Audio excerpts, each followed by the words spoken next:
कैसे हो दोस्तों। मैं एडवोकेट अजय पुनिया एक बार आपका फिर स्वागत करता हूं जीके एक्सप्रेस में। और मैं बात कर रहा हूं दुनिया के सबसे दूसरे बड़े गर्म शहर, हाँ जी, दुनिया के सबसे बड़े दूसरे गर्म शहर से बात कर रहा हूं। आप आंसर दीजिए मैं कहां से बात कर रहा हूं आपके साथ। दुनिया का हाल ही में दुनिया का दूसरा सबसे गर्म शहर घोषित किया गया है जहां से मैं बोल रहा हूं। और साथ ही मुझे बताइएगा दुनिया का सबसे गर्म पहला शहर। अभी गर्मी का मौसम बहुत ज़्यादा है और हमारे यहाँ टेम्परेचर 50 तो आम बात हो चुकी है। 50 डिग्री सेल्सियस तापमान, सूरज, धरती, आकाश, पेड़ पौधे सब कुछ तप रहा है दोस्तों। तो आइए आज बात करते हैं करंट अफेयर्स की, जल्दी जल्दी, वर्ल्ड टू वर्ल्ड। और इतनी गर्मी है, रात को 5 या 6 बजे, शाम को 5 या 6 बजे के बाद हम वीडियो अपलोड नहीं कर पा रहे हैं। फ़ोन में मैसेज आता है temperature is too hot, too high. तो समझ जाइए आप मैं कहाँ से बोल रहा हूँ, मुझे आंसर दीजिएगा। आइए स्टार्ट करते हैं करंट अफेयर्स। बिल्कुल इजी तरीके से ये क्वेश्चन जो मैं लेके आया हूँ आपके लिए बहुत ही बेनिफिशियल, बहुत ही लाभदायक रहेंगे। आइए बात करते हैं, फर्स्ट क्वेश्चन की तरफ चलते हैं। करंट अफेयर जरूर पढ़ें आप। फर्स्ट क्वेश्चन है ओपन स्काई संधि। हाँ जी, हाल ही में खबर आई है अमेरिका ने इस संधि का त्याग 6 महीने के लिए 6 महीने के लिए इस संधि से हट गया है। कौन सा देश हट गया है? 6 महीने के ओपन स्काई संधि से अमेरिका 6 महीने के लिए हट गया है। अब प्रश्न पैदा होता है ये संधि कब हुई? तो इस संधि का सर्वप्रथम जो विचार है वो अमेरिका के राष्ट्रपति आइजनहावर ने दिया था 1955 में। ओपन स्काई संधि का सर्वप्रथम विचार अमेरिका के राष्ट्रपति आइजनहावर ने 1955 में दिया था, याद रखेंगे। फिर इस संधि पर हस्ताक्षर सिग्नेचर हुए हैं 1992 में, याद रखोगे। और ये संधि लागू हुई है सन 2002 से। और इस संधि में 34 देश शामिल हैं जिसमें रूस भी शामिल है, आप याद रखेंगे। इसमें भारत शामिल नहीं है। आपने क्या सीखा? ओपन स्काई संधि, अमेरिका 6 महीने के लिए इस संधि से हट गया है। सर्वप्रथम इस संधि का विचार आइजनहावर अमेरिका के भूतपूर्व राष्ट्रपति थे। 1955 में सर्वप्रथम ये विचार दिया इस संधि का। और इस संधि पर हस्ताक्षर हुए 1992 में। और ये संधि लागू हुई सन 2002 से। और इसमें 34 कंट्रीज हैं, 34 देश इसमें शामिल है, रूस भी इसमें शामिल है। और यह मुख्यतः उत्तरी यूरोप और याद रखोगे आप उत्तरी यूरोप, अमेरिका महाद्वीप के जो देश है उनके अंदर लागू है संधि है। और भारत इस संधि में शामिल नहीं है। अब प्रश्न पैदा होता है ये संधि है क्या? ये संधि है जी, ये 34 देश है ना। ये 34 देश अपने ऊपर से याद रखोगे है ना, क्या विमानों को, है ना, यात्री विमानों को क्या कर देंगे? आराम से उड़ने देंगे। 34 देश हैं, एक दूसरे की सीमाओं को क्रॉस करेंगे, ऊपर हवाई मार्ग का इस्तेमाल कर सकेंगे बगैर किसी हथियार के, बिल्कुल शांतिपूर्ण तरीके से। तो आपने ओपन स्काई संधि पे इतने क्वेश्चन हो गए हैं। 1 2 3 4 5 6 7 8, एक क्वेश्चन के अंदर 8 क्वेश्चन छुपे हैं, ध्यान करना। और अब प्रश्न पैदा होता है अमेरिका ने संधि को छोड़ दिया, इससे पहले यूनेस्को की सदस्यता का त्याग 31 दिसंबर 2018 से अमेरिका ने यूनेस्को की सदस्यता को भी छोड़ दिया है। यूनेस्को की स्थापना 1946 में हुई थी। इसका मुख्यालय जेनेवा में है। यूनाइटेड नेशन, ई से एजुकेशन, एस से साइंस, याद रखोगे। सी से कल्चर, ओ से ऑर्गेनाइजेशन, याद रखोगे। 31 दिसंबर 2018 से अमेरिका ने इस यूनेस्को संस्था का भी त्याग कर रखा है। ये क्वेश्चन पूछा जा सकता है। और अमेरिका के साथ इस यूनेस्को की सदस्यता का त्याग इजराइल, कौन से देश ने? इजराइल देश ने भी कर रखा है, आप याद रखेंगे। इजराइल के बेंजामिन नेतन्याहू पांचवी बार पीएम पद की शपथ ली है, याद रखोगे। और पूछे लगातार चौथी बार और कुल 5वीं बार। बेंजामिन नेतान्याहू की पार्टी का क्या नाम है? लिकुड।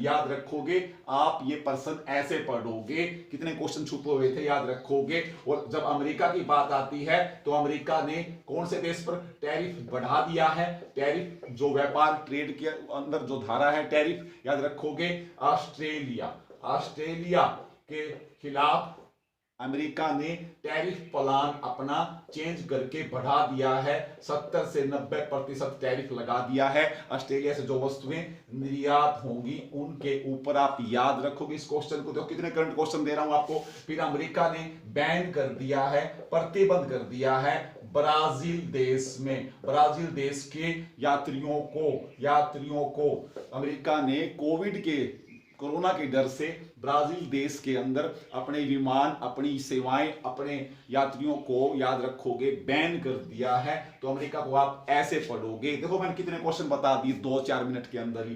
तो ये पोर्शन है और इसका स्क्रीनशॉट आप ले सकते हो। आप इसको ऐसे पढ़ेंगे। और जब अमेरिका का और इजराइल का नाम चलता है ना तो थोड़ा सा आगे और चलते हैं।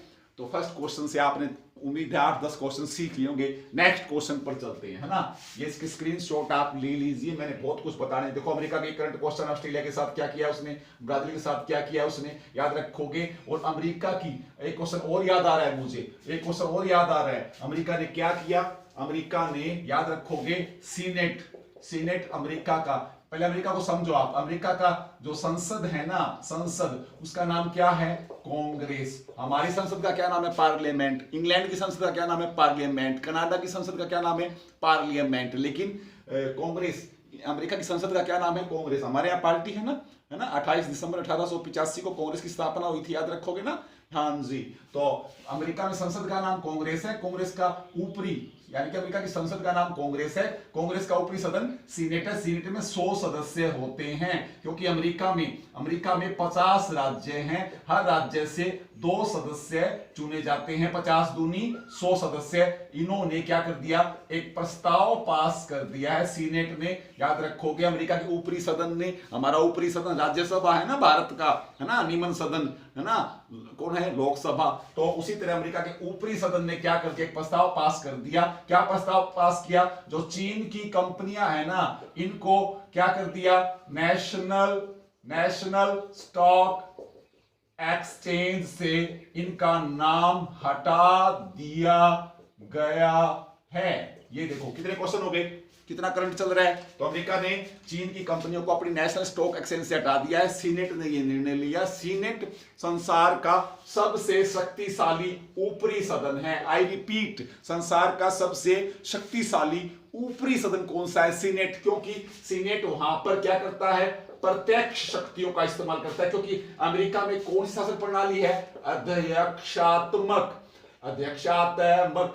अमेरिका में अध्यक्षात्मक शासन प्रणाली है, जिसका मतलब क्या होता है? कार्यपालिका की वास्तविक शक्तियों का इस्तेमाल राष्ट्रपति करेगा। हमारे राष्ट्रपति की तरह अमेरिका का राष्ट्रपति ट्रंप रबड़ की मोहर नहीं है। वो वास्तविक रूप से कार्यपालिका की शक्तियों को अपने हाथ में रखता है। याद रखोगे भारत में संघीय शासन प्रणाली है, संघात्मक शासन प्रणाली है। उसकी विशेषता क्या है? सबसे बड़ी क्या?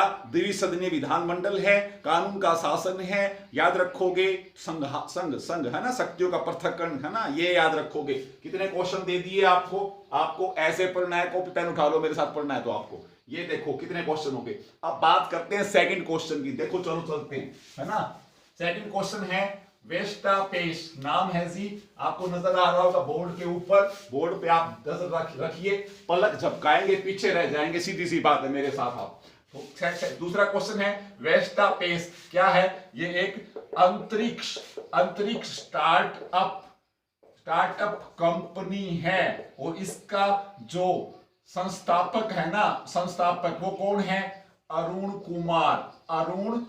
कुमार है ना। अरुण कुमार संस्थापक भी है और इसका सीईओ भी है। ये कंपनी क्या कर रही है? 35 उपग्रह लॉन्च करेगी। 5G भारत में 5G नेटवर्क को स्थापित करने के लिए, मजबूत करने के लिए, याद रखोगे वेस्टा पेस एक अंतरिक्ष स्टार्टअप कंपनी है। इसका संस्थापक अरुण कुमार है, सीईओ भी है वो। और ये कंपनी 35 उपग्रह सैटेलाइट क्या करेगी, लॉन्च करेगी। 5G नेटवर्क भारत में मजबूत करने के लिए आप याद रखेंगे। और जब 5G की बात आई है तो 5G का संसार में प्रथम शहर पूछ लें आपसे, प्रथम शहर या जिला पूछ ले तो चीन का संघाई। और प्रथम पूर्णतः 5G नेटवर्क वाला देश, पूरा देश 5G नेटवर्क वाला पूरा देश, 5G नेटवर्क वाला पूरा देश है दक्षिण कोरिया, दक्षिण कोरिया। और इसी क्वेश्चन को 5 से 1 घटा दूंगा तो बन जाएगा 4G।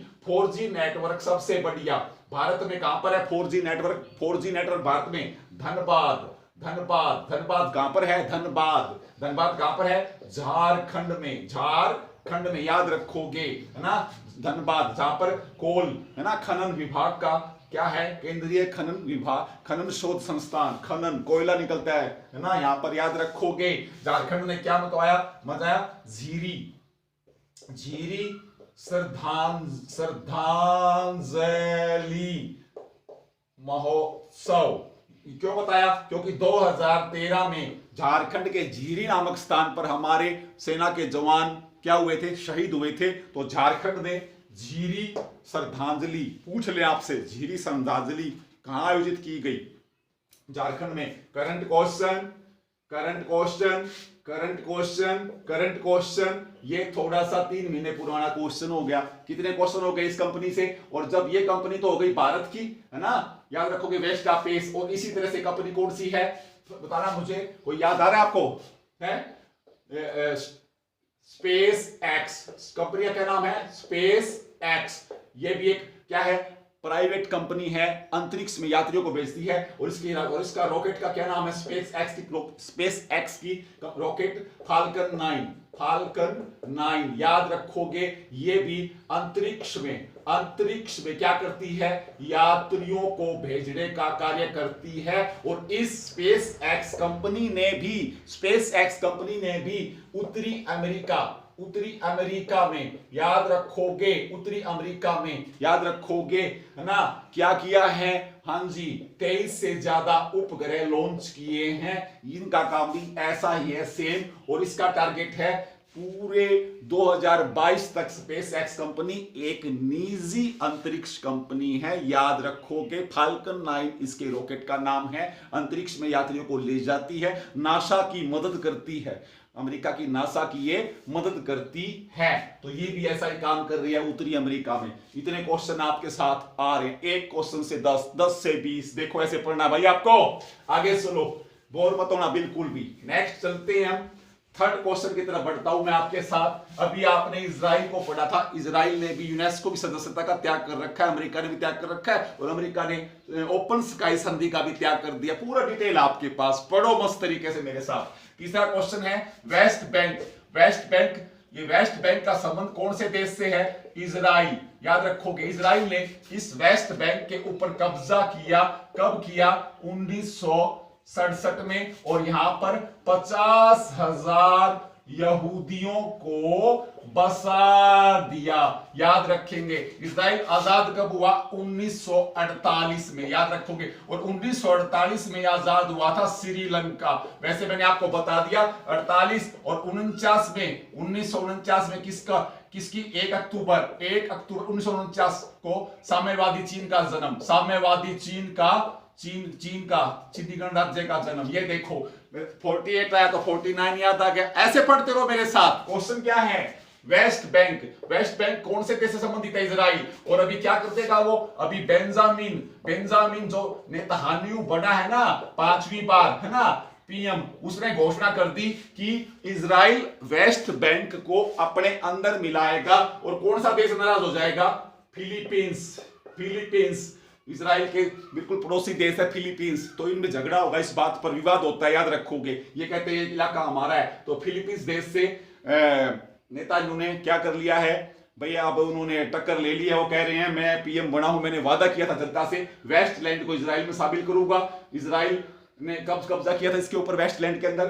1967 में कितने हजार, 50,000 यहूदियों को बसाया था इजराइल ने। याद रखोगे इजराइल की स्थापना कब हुई? 1948 48 में, हमारे से एक साल बाद में। याद रखोगे। और जब यहूदी आया ना, यहूदी, तो इजराइल क्या है? दुनिया का प्रथम यहूदी राष्ट्र। यहूदी राष्ट्र इजराइल दुनिया का प्रथम यहूदी राष्ट्र है। और कौन सी भाषा है यहाँ पर? हिब्रू भाषा। याद रखोगे राष्ट्रीय भाषा कौन सी है? हिब्रू। पहले कौन सी थी? अरबी भाषा। पहले कौन सी थी? अरबी भाषा। आप इसको ऐसे याद रखोगे भाई। आपसे निवेदन है, देखो वेस्टलैंड आ जाए, सोच लो कहां का किनारा है, कैसे है। और ये मैंने बोनस दे दिया आपको यहीं पे भाई।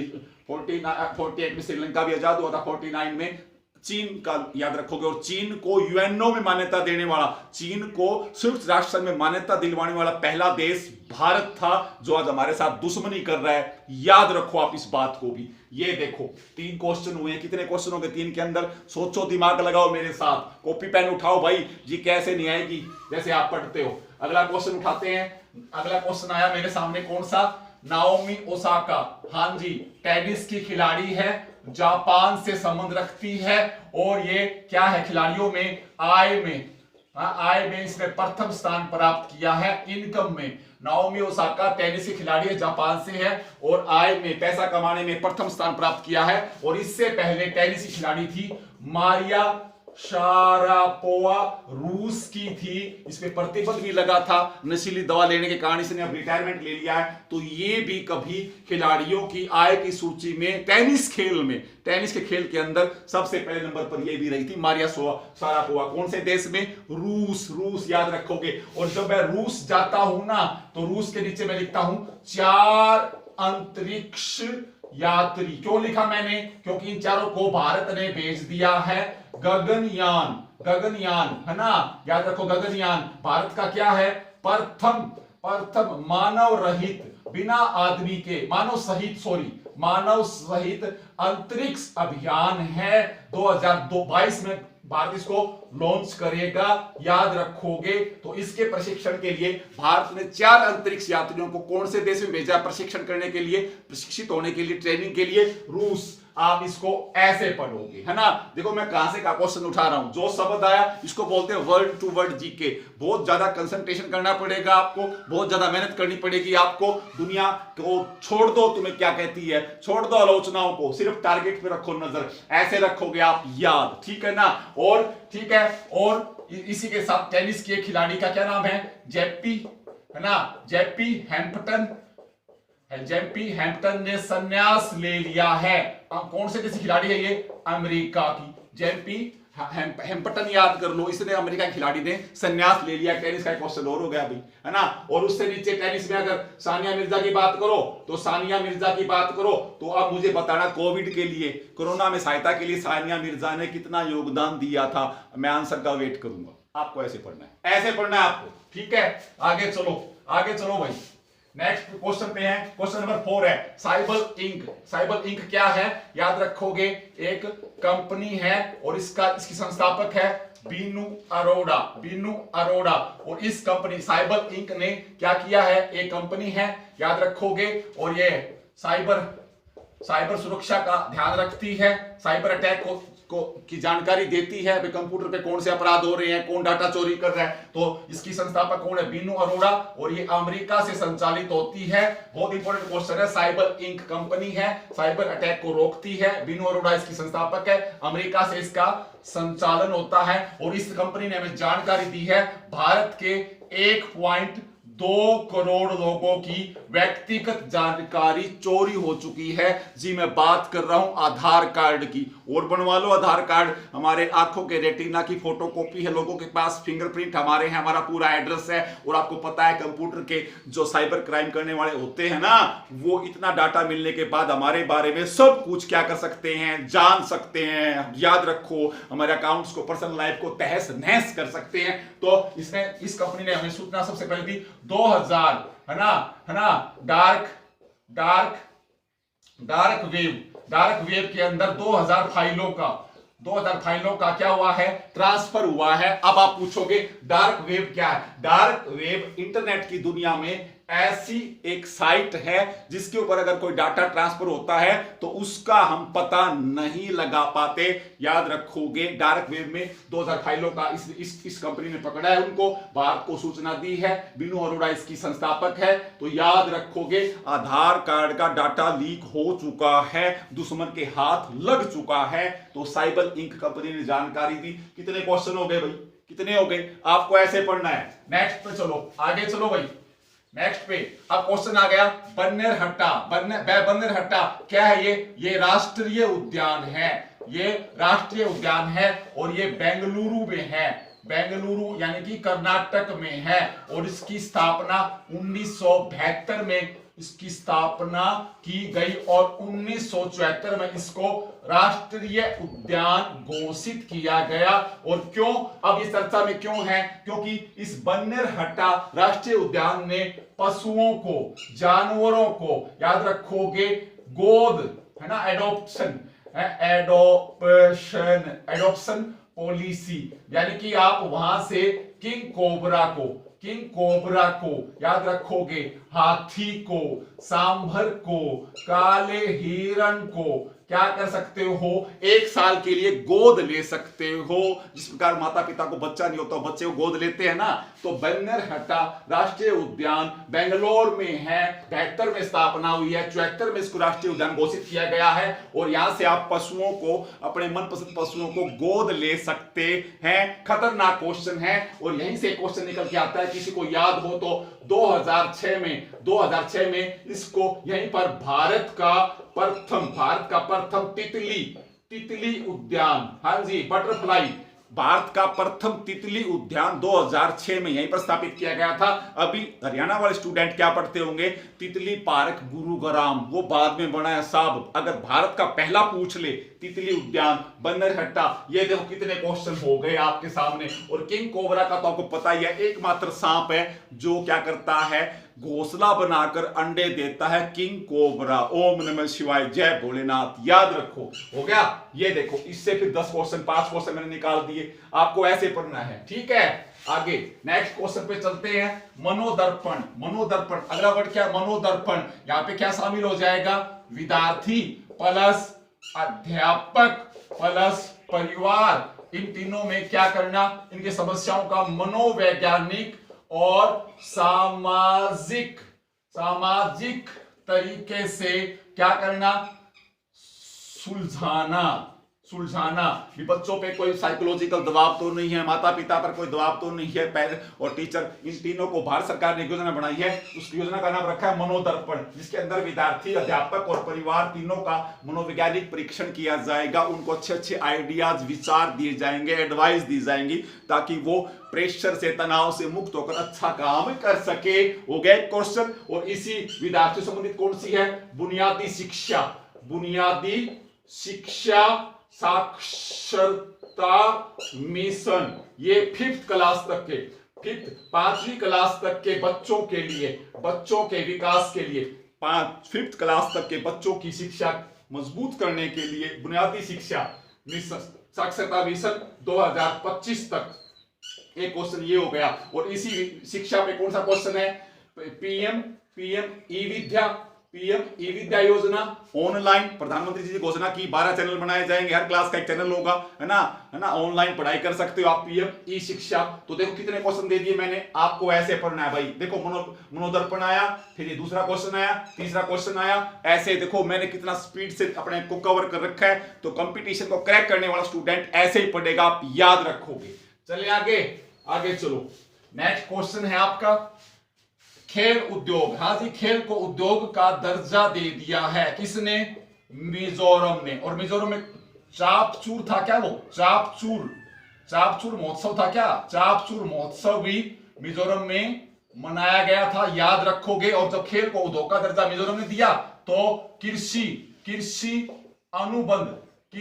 अनुबंध को लागू करने वाला, लागू किसने कर दिया?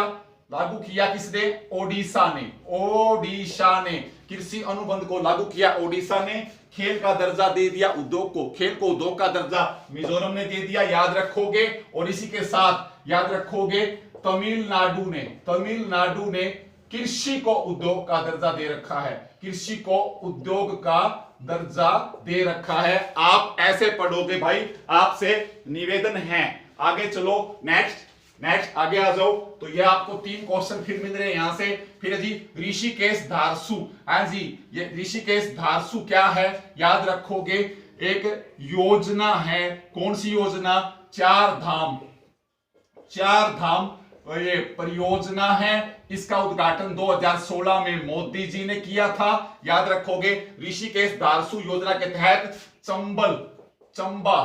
चंबा जो जिला है उसके नीचे से एक 490 मीटर के लगभग एक सुरंग बना दी है BOR ने, बॉर्डर क्या है, सीमा सड़क संगठन ने बना दिया है। इस सड़क को याद रखोगे, ऋषिकेश धारसू रोड है ये। इस रोड पर हमारे सीमा सड़क संगठन की स्थापना 1960 में हुई है और इसके महानिदेशक हरपाल सिंह हैं। लेफ्टिनेंट हरपाल सिंह सीमा सड़क संगठन के क्या हैं? इसका एक ही काम है, इसके नाम से आंसर आ जाएगा। जो संगठन हमारे बॉर्डर पर सड़कों का निर्माण करता है, कौन करता है? सीमा सड़क संगठन। स्थापना कब हुई? 1960। हरपाल सिंह इसके महानिदेशक है। तो इसी ने बना दिया है ऋषिकेश धारसू रोड के ऊपर क्या बना दिया है? 4 धाम परियोजना की शुरुआत मोदी जी ने 2016 में की थी। तो इसी के तहत एक सुरंग का निर्माण कर दिया है। समझो इन बातों को। तो धारसू ऋषिकेश याद रखोगे योजना है। बीआरओ ने यहां पर सुरंग का निर्माण कर दिया, चंबा जिला के नीचे बनाई है, याद रखोगे। और चंबा आपको पता ही है कहां पर है, चंबा घाटी कहां पर है? हिमाचल प्रदेश, याद रखो। चंबा को क्या बोलते हैं? दूध और शहद की घाटी, है ना, याद रखोगे आप इन क्वेश्चंस को। तो ऐसा आना चाहिए। और जब बीआरओ का नाम आता है ना सीमा सड़क संगठन का, तो क्या कौन सा आ गया? लीपिया धुरा लिंक रोड। पिछली वीडियो में बताया था, लिंक रोड 80 किलोमीटर का है, याद रखोगे। भारत नेपाल सीमा पर है, भारत नेपाल की सीमा पर है। और यहीं पर याद रखोगे विवाद हुआ था हमारा नेपाल के साथ, याद रखोगे। इसका उद्घाटन, लिपिया धुरा का उद्घाटन 8 मई को राजनाथ जी ने वीडियो कॉन्फ्रेंसिंग द्वारा किया था। फिर 19 मई को नेपाल ने नक्शे के अंदर 3 भारत के गांव मैंने आपको बताए थे। काला पानी तो था ही था वो क्षेत्र। 3 गांव कौन से थे? नाभी, फिर क्या था? कुटी। अगर नाभि पेट यानी नाभि को कूटोगे, नाभि कुटी, तो वो गूंजेगी, आवाज आती है, देखो ऐसे, नाभि कुटी और गुंजी। 3 भारतीय गांव को नेपाल ने अपनी सीमा में दिखा रखा है। विवाद बहुत ज्यादा गहरा है, तो भारत नेपाल चीन के नाम से मैंने एक वीडियो बना के डाल रखी है, पूरी डिटेल दे रखी है भाई। चैनल में जाना, उसको ढूंढना और पढ़ना आप इन क्वेश्चंस को। तो आपको ऐसे पढ़ना है, ठीक है। नेक्स्ट पे आ जाओ भाई, नेक्स्ट पे आओ।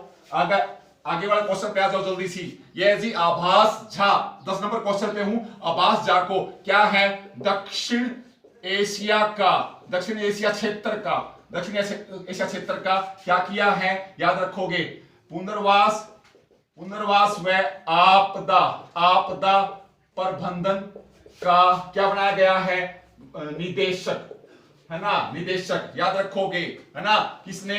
विश्व बैंक ने एशिया क्षेत्र का पुनर्वास व आपदा प्रबंधन निदेशक, सीधी सी बात है, आभास झा को बनाया है। और आभास झा विश्व बैंक के 2001 से जुड़े हुए हैं, याद रखोगे आभास झा जी, है ना। तो ये क्वेश्चन आपको आना चाहिए। और पिछले वीडियो में मैंने आपको बताया था विश्व बैंक की मुख्य अर्थशास्त्री एक लेडीज को बनाया गया था, उसका आंसर चाहिए मुझे। पिछली वीडियो में मैंने आपको एक क्वेश्चन दे दिया है, किस औरत को विश्व बैंक की मुख्य अर्थशास्त्री बनाया गया है। और विश्व बैंक की स्थापना 1944 आप पढ़ चुके हो, याद रखोगे। विश्व बैंक का मुख्यालय वाशिंगटन डीसी में है। और जो लेडीज विश्व बैंक की मुख्य अर्थशास्त्री बनाई गई है, वो इससे पहले अंतरराष्ट्रीय मुद्रा कोष के अंदर समन्वय अधिकारी भी रही है। तो उस लेडीज का नाम मैंने आपको बताया था, नहीं, वो तो मैं बताऊंगा नहीं अभी आपको। तो आप ऐसे पढ़ोगे, ठीक है ना, आपसे निवेदन है। ओके, ठीक है जी। नेक्स्ट क्वेश्चन है हमारा, रोशन लाल सचदेवा का निधन हो गया है, द्रोणाचार्य पुरस्कार से सम्मानित है। और ये भारत की कुश्ती के कोच हैं। कुश्ती से मुझे बजरंग पूनिया याद आता है, दीपक पूनिया याद आता है, विनेश फोगाट याद आती है। तो ये क्वेश्चन मुझे क्यों याद आए? बजरंग पूनिया जी आपको पता है कुडान गांव झज्जर हरियाणा से संबंध रखते हैं और 65 किलोग्राम में वर्ल्ड रैंकिंग में नंबर 1 पे भी रहे हैं। Deepak Punia world junior championship gold medal, world junior कुश्ती चैंपियनशिप में वर्ल्ड रैंकिंग में, याद रखोगे दीपक पूनिया जी, है ना। विनेश फोगाट ने शायद ओलंपिक कोटा हासिल कर लिया है और जब ओलंपिक कोटा की बात आती है तो मुझे मनु भाकर भी याद आती है, शूटर, याद रखोगे। मुझे विकास कृष्णन बॉक्सर भी याद आता है। तो आप मुझे कमेंट बॉक्स में बताइए अब तक कितने भारतीय खिलाड़ियों ने ओलंपिक टिकट हासिल कर लिया है, ओलंपिक कोटा हासिल कर लिया है। और ओलंपिक की अच्छी तैयारी करने के लिए एक भारत सरकार की स्कीम है, उस स्कीम का क्या नाम है? Olympic podium. Olympic podium, podium होता है जिसके ऊपर इनाम मिलते हैं भाई। ओलंपिक पोडियम तक पहुंचाने के लिए भारत की सरकार ने क्या किया? एक स्कीम चलाई, अच्छे खिलाड़ियों को प्रशिक्षित किया जाए ताकि वो ओलंपिक पोडियम पहुंच सके। तो भाई बहुत सारे क्वेश्चन हैं, बहुत ही सारे क्वेश्चन हैं, आप ऐसे पढ़ोगे, ठीक है ना। तो निधन हो गया साहब इनका, रोशनलाल जी को, इनको हम सलाम करते हैं। द्रोणाचार्य पुरस्कार ऐसे थोड़ी मिलता है, बहुत मुश्किल से मिलता है भाई, याद रखोगे, है ना। द्रोणाचार्य पुरस्कार आ गया, ऊपर कौन सा आ गया? अर्जुन पुरस्कार 1961 में आया था क्या? अर्जुन पुरस्कार कितनों को मिलता है एक साथ? 12 को या अन्य ज्यादा को? अर्जुन पुरस्कार, द्रोणाचार्य पुरस्कार। राजीव गांधी खेल रत्न पुरस्कार, राजीव गांधी खेल रत्न पुरस्कार दीपा मलिक को मिला था, जिसने पैरा ओलंपिक खिलाड़ी है हमारी, सोनीपत जिला हरियाणा से संन्यास ले लिया। करंट क्वेश्चन, दीपा मलिक ने भी संन्यास ले लिया। पैरा खिलाड़ी थी, पैरा का मतलब वो हैंडीकैप थी, व्हीलचेयर पर बैठ करके डिस्कस और शॉट पुट की खिलाड़ी थी। दीपा मलिक ने संन्यास ले लिया है। हरियाणा निर्वाचन आयोग की ब्रांड एम्बेसडर थी दीपा मलिक और दिल्ली नगर निगम की स्वच्छता ब्रांड एम्बेसडर भी थी दीपा मलिक, याद रखेंगे। तो राजीव गांधी खेल रत्न मिला था, सब खेलों का सबसे बड़ा पुरस्कार है दीपा मलिक को, क्वेश्चन पेपर में आ सकते हैं। ये देखो भाई, आप ऐसे पढ़ोगे, ठीक है। बहने दो पसीना, चलने दो, कुछ नहीं होता। नेक्स्ट क्वेश्चन है विलुप्त पौधे, विलुप्त पौधों की सूची और या आंकड़े पहली बार हमारे सामने प्रस्तुत किए हैं उत्तराखंड राज्य ने। जो पौधे विलुप्त हो रहे हैं, जिन पौधों की प्रजातियां विलुप्त होती जा रही हैं, उनका पहली बार आंकड़े किताब में रजिस्टर्ड किए हैं, हमारे सामने पेश किए हैं। कौन से राज्य ने? उत्तराखंड ने, है ना। उत्तराखंड का कौन है? त्रिवेंद्र सिंह रावत, त्रिवेंद्र रावत है क्या उत्तराखंड का सीएम, है ना, याद रखोगे, है ना। और गैरसन है क्या उत्तराखंड की नई राजधानी की जो जगह? देहरादून तो है, देहरादून उत्तराखंड की राजधानी में मानता हूं, तो गैरसन, है ना। सारगेन या गैरसन, मुझे बताना उत्तराखंड की नई राजधानी की एक जगह तैयार की जा रही है ना। पिथौरा घाटी, चमोली फूलों की घाटी, चमोली के नजदीक, चमोली फूलों की घाटी है, पिथौरागढ़ के नजदीक है उत्तराखंड में, याद रखोगे। और वो लिपू लेख दर्रा जो झगड़ा हुआ है ना, वो झगड़ा हो रहा है, लिपू लेख दर्रा भी नेपाल उसके बीच में, लिपू लेख दर्रा भी उत्तराखंड में है। कितने क्वेश्चन हो रहे हैं भाई? लिखना पड़ेगा, ऐसे पढ़ोगे आप, ठीक है। तो जब पौधे की बात आई, विलुप्त पौधा कौन सा है? पाम का एक दुर्लभ पौधा प्राप्त हुआ है, कहां पर? अंडमान निकोबार में। और इस पाम के पौधे को बचाने के लिए कहां पर रोपा गया? इसको कहां पर, कौन सी मिट्टी में? केरल राज्य में। पौधा मिला पाम का कहां पर? अंडमान निकोबार में। राजधानी पोर्ट ब्लेयर, सेलुलर जेल भी अंडमान निकोबार, याद रखोगे, हैं। और अंडमान निकोबार गए तो क्या याद करोगे? बैरन,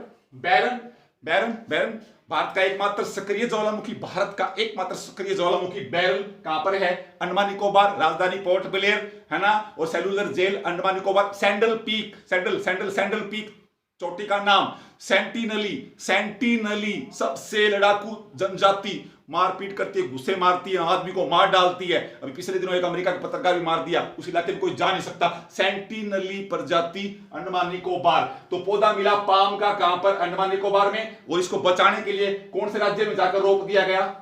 केरल में। कितने क्वेश्चन हो रहे हैं भाई?